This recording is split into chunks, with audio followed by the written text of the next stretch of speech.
Hello દર્શક મિત્રો, તમારું ધ ફૂડ શોમાં સ્વાગત છે। આજે આપણે ચણા મસાલા બનાવવા જઈ રહ્યા છીએ। તો સૌથી પહેલાં આપણે લાલ ચણા લીધા છે અને તેને આપણે 5 થી 6 કલાક માટે પલાળી લીધા છે। હવે આપણે તેને બાફી લઈશું।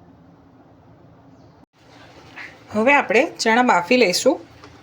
આપણે બાફતી વખતે આની અંદર મીઠું એડ કરી લઈશું અને તેની સાથે સાથે આપણે એક તેજ પત્તું અને એક તજ એડ કરી લઈશું અને હવે આપણે આને બાફી લઈશું। હવે આપણે ચણા મસાલાની ગ્રેવી બનાવીશું। આપણે 2 મોટા ટમેટાં લઈ લીધા છે, તેની અંદર આપણે 5 કળી લસણ લીધી છે। હવે આપણે તેની અંદર અડધી ચમચી જેટલું જીરું એડ કરીશું અને આપણે જે ચણા છે તે બાફી લીધા છે તે એડ કરીશું। હવે આપણે આની ગ્રેવી બનાવી લઈશું। હવે આપણી આ ગ્રેવી તૈયાર થઈ ગઈ છે। હવે આપણે ચણાનો વઘાર કરીશું। હવે આપણે ચણાનો મસાલો કરવા માટે તેલ લીધું છે, તેની અંદર આપણે જીરું એડ કરીશું। આ જીરું ગરમ થઈ જાય ત્યારબાદ આપણે લવિંગ, એલચી અને મરી એડ કરીશું। હવે તેની અંદર આપણે લીલા મરચાં એડ કરીશું।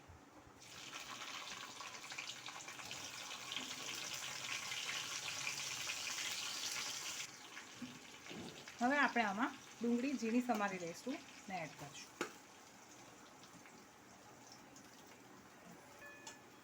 હવે આપણે આને મિક્સ કરીશું અને આપણે આની અંદર આદું પણ એડ કરી લઈશું ને આદુને પણ આપણે આની સાથે મિક્સ કરી લઈશું।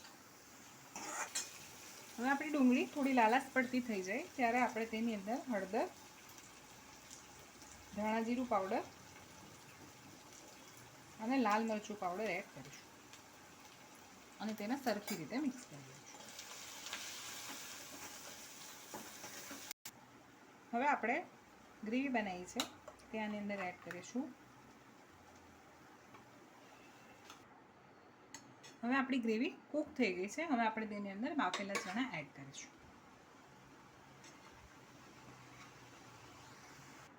હવે આપણે આમાં સ્વાદ અનુસાર મીઠું એડ કરીશું